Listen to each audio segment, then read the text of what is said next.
મિત્રો અહીં આપણને દાખલો આપેલો છે કે 10 વર્ષ પહેલાં પિતાની ઉંમર પુત્રની ઉંમર કરતાં 3 ગણી હતી. હાલ પિતાની ઉંમર પુત્રની ઉંમર કરતાં બમણી હોય તો પિતા અને પુત્રની હાલની ઉંમર શોધો. આવો દાખલો આવે એટલે આપણે મંડીએ ધારવા કે પિતાની હાલની ઉંમર x ને પુત્રની હાલની ઉંમર y. આવું આપણે કરીને દાખલો ગણીએ તો સમય થઈ જાય પૂરો.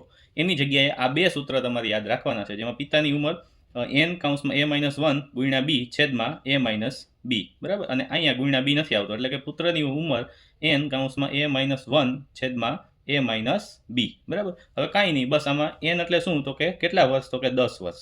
તો અહીંયા આપણે મૂકવાના છે 10. એ બરાબર શું, તો કે એ બરાબર આવશે કેટલા ગણી હતી, બરાબર, તો કે 3 ગણી હતી. તો અહીંયા આવશે 3 -1 છેદમાં એ બરાબર તો કે 3 અને બી એટલે શું, તો કે હાલની ઉંમર કેટલા ગણી છે, તો કે બમણી છે, એટલે અહીંયા આવશે 2. એને ગુણ્યા અહીંયા આવશે 2, બરાબર. પછી આને તમે સાદું રૂપ આપો એટલે 10, 3માંથી 1 ગયા એટલે અહીંયા આવશે 2, એને ગુણ્યા 2 છેદમાં 3માંથી 2 જાય એટલે 1 આવે. તો 10 ગુણ્યા 2 એટલે 20 અને 20 ગુણ્યા 2 એટલે 40, બરાબર. તો આ છે પિતાની ઉંમર. હવે આપણે પુત્રની ઉંમર શોધીએ. તો પુત્રની ઉંમર માટે પણ અહીંયા આવશે 10, કેમ કે કેટલા વર્ષ પહેલાં, તો કે 10 વર્ષ પહેલાં.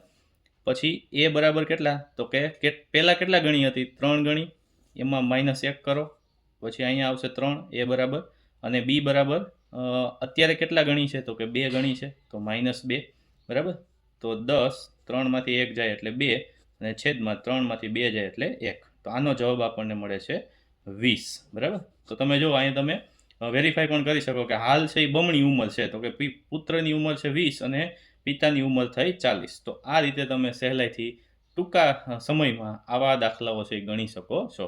આવા જ શોર્ટ ટ્રીક માટે અમારી ચેનલને સબસ્ક્રાઈબ કરવાનું ભૂલશો નહીં. Thank you.